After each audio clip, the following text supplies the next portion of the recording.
I'm Najee Ali, a social and political activist, member of the National Action Network of Los Angeles, standing with our president, Reverend K.W. Toulis. Today is a historic day where our national president and founder, Reverend Al Sharpton, will be in attendance. So we're excited to have him here, and we look forward to his bold and courageous leadership in Los Angeles, and especially supporting Reverend K.W. Toulis, who's one of the city's great young leaders.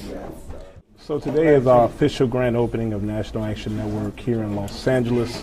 We're so happy to have the community come together to welcome our organization to the city.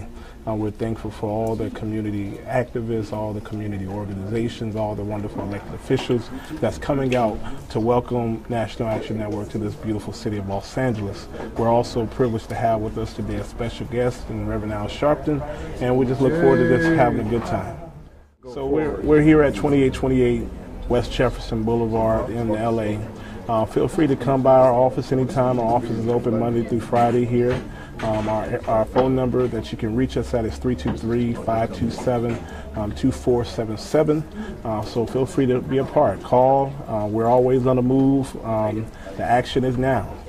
Reverend Sharpton, in 1991, founded the National Action Network after he was stabbed at a rally in New York City. Since then, the National Action Network has been one of the world's foremost civil rights organizations. Reverend Sharpton's one of the nation's foremost civil rights leaders, and we're just glad to have him here in Los Angeles, glad that we're part of his organization, glad that he's mentored Reverend Toulis and myself over the years. Thank you both very much. Thank you. Let us at this time stand to our feet and receive our leader, the Reverend Dr. Al Sharpton. Come on, let's give him some love. Let's welcome him to our city.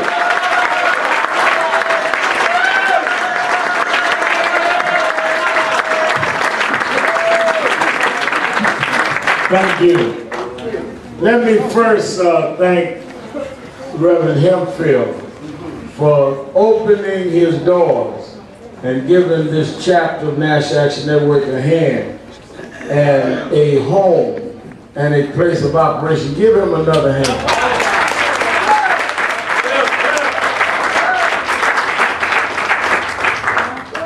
Many years ago, over 2 decades ago, when I first started coming to Los Angeles for activism, there was not a lot of folk that welcomed us here.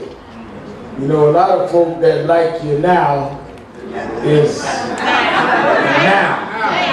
Don't ever get caught up in new love. Remember those that loved you when nobody else loved you. Yes, sir. You can always tell a mother has a baby, and she loves the baby even when the baby's diapers are soiled. Everybody else wants to hold the baby when it smells good and clean. So a lot of folk that cuddle me now didn't cuddle me then. But the person that always cuddled me, even if my diapers wasn't clean, is a man unlike any I've ever met. And that's our own Dr. Pastor Cecil Murray.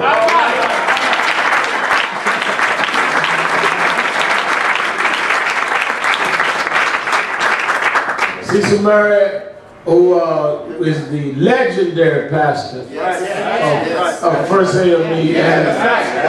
The reason I say he's a legendary pastor, he made fame legendary.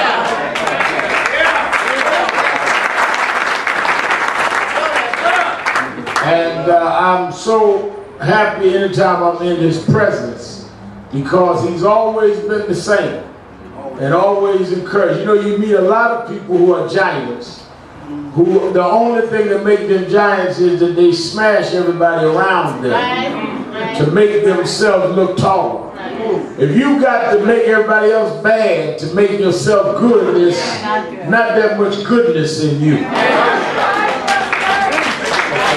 But he always found the good in everyone and exalted them, and that's why he's so dearly loved. And I'm so happy that he is here with us tonight.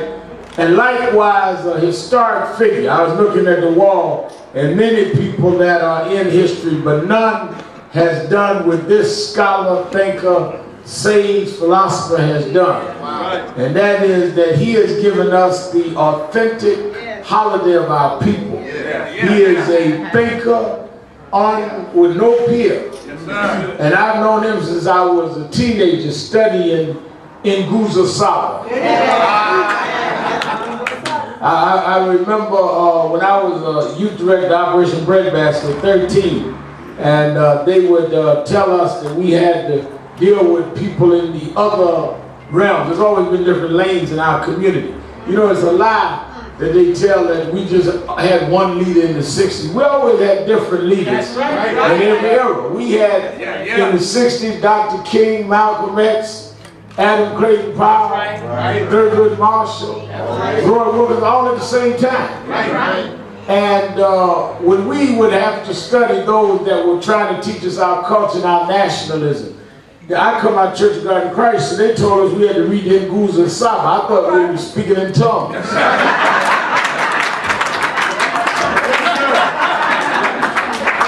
But now everybody needs. Had we adopted more thoroughly the 7 principles of the Guza Saba, 500 people wouldn't have been killed by gunfire in Chicago last year. And people that did not understand the need are now saying it is a need. It has become something celebrated by mainstream America that he didn't even ask for. Some folk want to be accepted by folks that have accepted him that he never asked for the acceptance. And the reason you know that is because when he goes, he's not changed one word, not one lick, not one inference. He is what he has always been, an authentic giant in our community, Dr. Malana Karanga.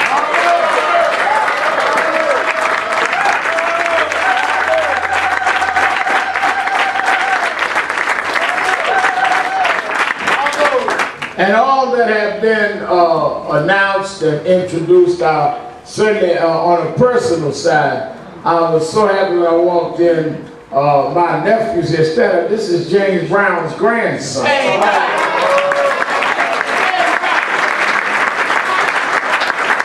And he's out here studying filmmaking. He's going to be a filmmaker, and he's out here. And surprised me. His mother told me, Deanna James Brown's daughter told me he was out there, but I didn't know he was keeping up with things. I was so happy when I walked in to see him. He is, I've known him since he was born. And he's here with us tonight. I cannot tell you how proud I am and how excited I am about the leadership and the vision and the strength of the head of this chapter. And that is Reverend K.W.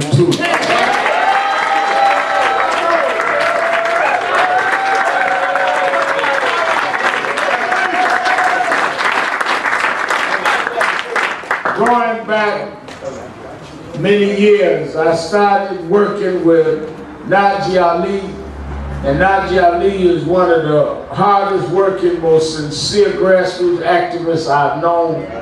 And, you know, as he developed and fight, warriors are not diplomats. The reason why he and I always understood each other is because both of us were warriors.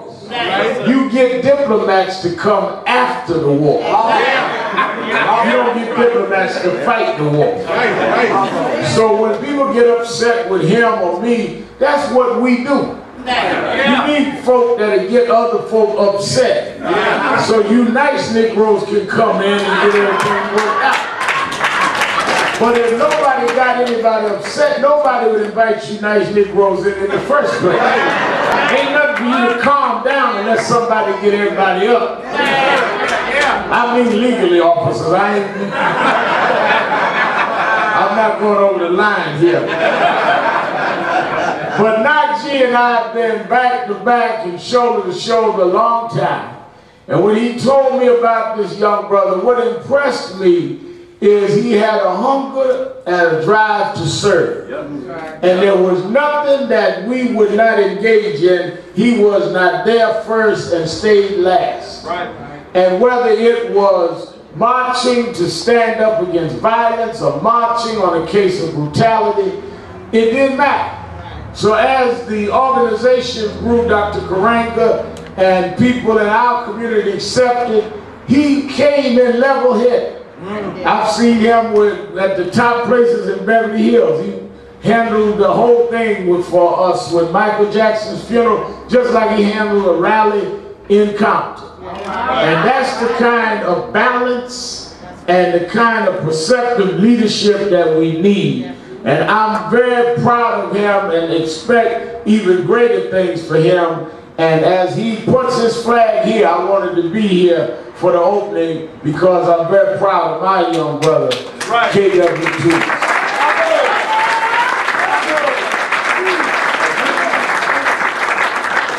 Also, we're honored to have our president, President Davis, who's been supportive every step, every time we come this way, and everything Reverend Toulis has done, he's been there with him, and I'm so happy. He's been a real friend from Trayvon Martin back to Rodney King. And now he's been succeeded by a real giant in the pulpit. He's a good man. He had me preach for him and gave me all offers. You know, a lot of folks don't give you all offers.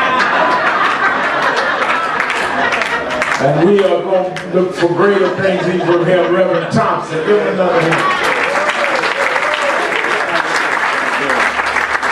I'm accompanied by our National Field Director, Attorney Lamont Blaine. Bravo! Let me say this. There is 3 little points I want to make. There's a misperception that because we now have a black president, that the struggle is over. No one worked harder, fought harder than we had to make Barack Obama president. But we understood that was part of a process. That was not the end of the road. So important. Freedom is a process, not an event. A lot of us act like you have one event and everything's over with. I remember 1994, Dr. Y.T. Walker, who chaired our board of National Action Network, who was Martin Luther King's executive director, he took a delegation of us to South Africa for the election. And I remember in South Africa, they don't put names on the ballot. You vote for the party. And when ANC won that night, and ANC of course elected Nelson Mandela president, the next day a lady went out in the suburbs of Johannesburg, rung the bell of a huge mansion, Reverend Thompson, had a big pool in the back, palatial estate. She rung the bell, the Afrikaner opened the door, she says, "I'll take this one." He said, "What do you mean?" She says, "I'll take this one." She said, "What do you mean?" She said, "We won the election, I want your house." Because in her mind, winning the election means they can do whatever they want to do. Well, that's how some of y'all was when Obama won. Y'all thought all of a sudden everything was going to be all right. Some of y'all didn't take your gowns off from the inaugural ball for 2 years, and when y'all finally took it off, the Tea Party had won Congress and started turning everything back. I'll never forget when he won. They were all over TV that night. Well, we don't need civil rights folk like Sharpton no more. About 6 weeks later, he was calling me because they were treating him like they do the rest of us. It's a process. And even after his re-election, don't be confused. They give us a lease for 4 more years on the White House. They didn't give us the deed. In 4 years, the moving truck is coming. And him and Michelle and the girls have got to get out of there. So we've got to do what we can in these next 4 years. But we don't know what's coming after that.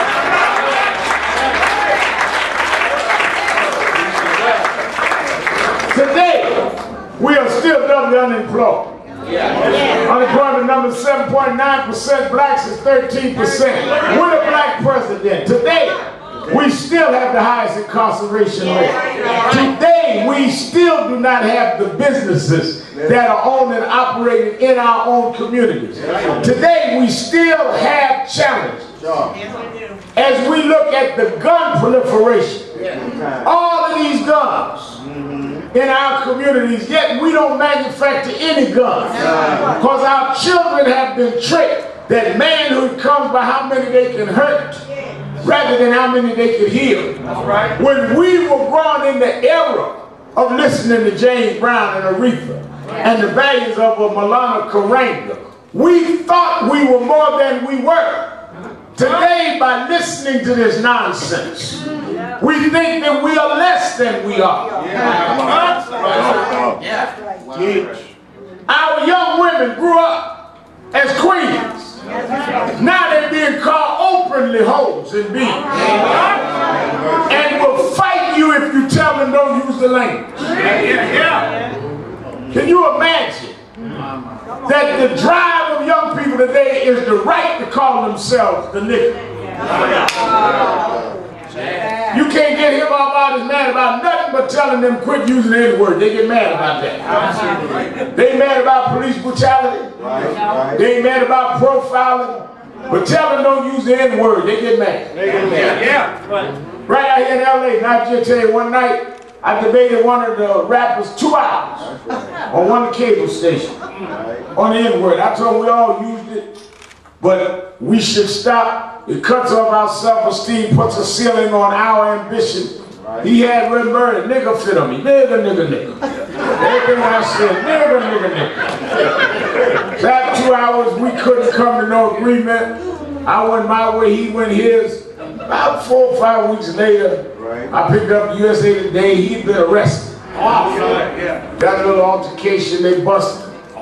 I read the story, kept going. About 2 days after that, they called me from headquarters in Harlem. He was on the phone. So I said, well, plug him through to my cell phone. They plugged him through. I said, how you doing? Man, I ain't doing too good. I said, yeah, I read you got a little problem. Yeah, man, I got busted. I said, yeah, what happened? Well, I had a little altercation, man. That's why I called you. I need your help. I said, you need my help? He said, I need your help. I said, well, what you need me to do? He said, they violated my civil rights. I told him, niggas ain't got no civil rights.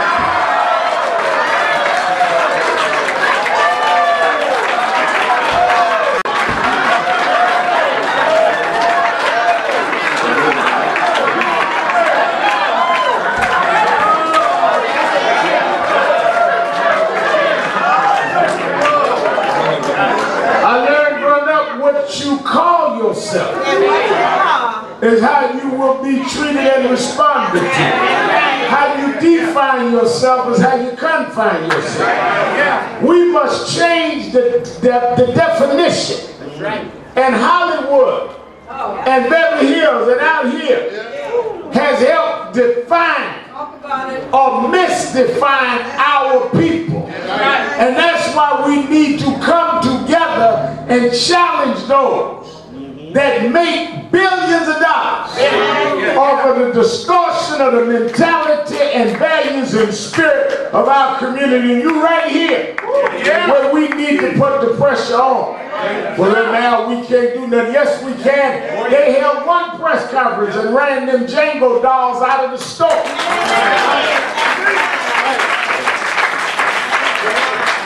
If you fight, you can back them up. That's right. But they convince you not to fight. It's bad to get whipped. It's worse to be a punk and not even fight.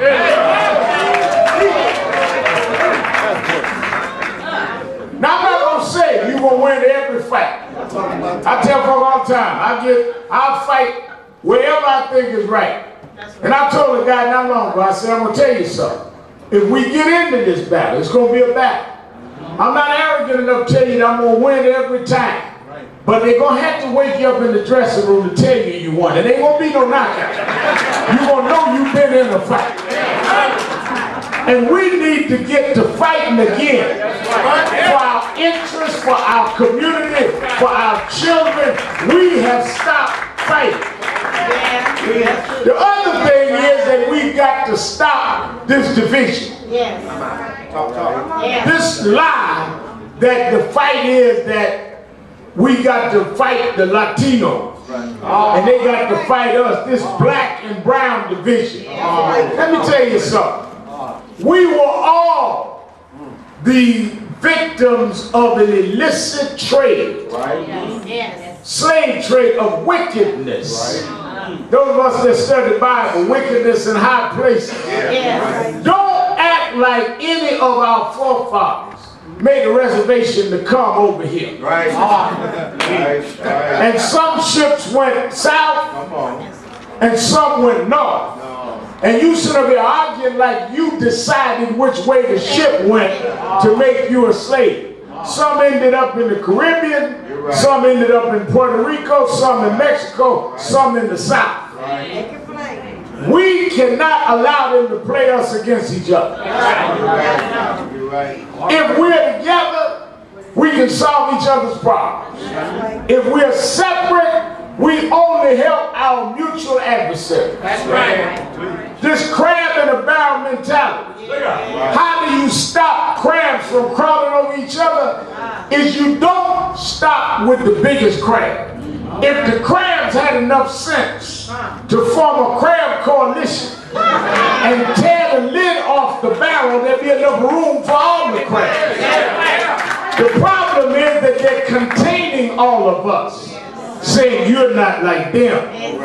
You're African American. They just come across the border. Then tell them you're not like them. They're dumb Negro. And y'all going for it. All right. We need to stand together and take over all that is in our way that is unfair and unjust. That's right. With principle coalition, not co-option, but coalition.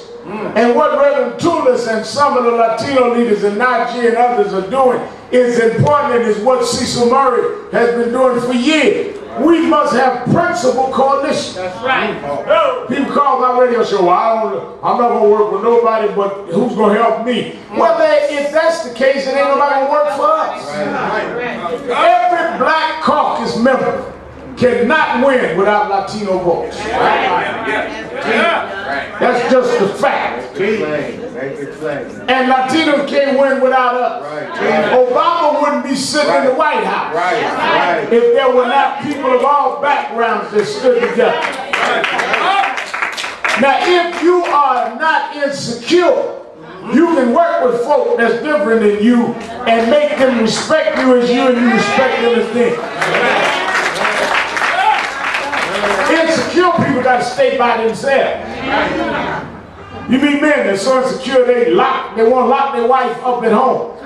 If she that bad, you got to lock up, you might as well let her go. If I can't trust you to go out to the store, then I must know you ain't much anyway.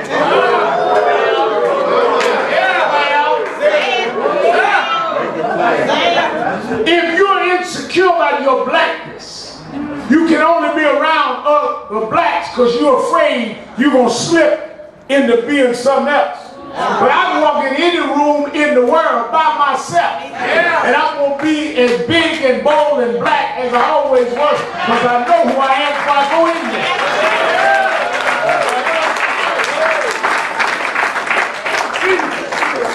there. So my second point is we must engage in these principle coalitions and do it on mutual respect. That's the key. Lastly, we must return to values. Why have a National Action Network work with us? We must have the values and the faith that brought us this far. And that is why I'm here. That is why we're happy at this opening. Let me close by this, Reverend Hempfield. I was at the inauguration of the president 2.5 weeks ago. And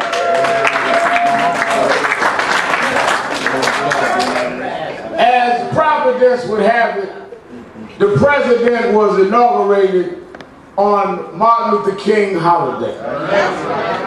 And he invited 3 of us, head of the Urban League, head of the NAACP, and me to sit on the actual platform behind the curtain for the ceremony, next to Martin Luther King III. And I sat there and I thought about how it was a day of unlikely things. The holiday was unlikely. I remember when they swore they would never give a holiday to Martin Luther King. Ronald Reagan and others called him a communist. That's right. That's right. And Ronald Reagan ended up having to sign the bill to make it a federal holiday. I believe in the rightness of our cause because I've seen too many victories to allow defeats to get me down. That's right. I told Martin III, I said, Martin, your father won. I said, now that may sound strange to say he won. Never saw his 40th birthday. Left a beautiful widow and 4 children. Never saw who they married. Never saw if they went to college. Laid down on a cold balcony in Memphis, Tennessee and died. But the reason I say won, I said, Martin, you remember your mother used to show us them pictures of them dragging Dr. King up the steps at the courthouse in Montgomery, Alabama, handcuffed? He said, yes, I remember. I said, do you realize the second Monday in January every year, that courthouse is closed?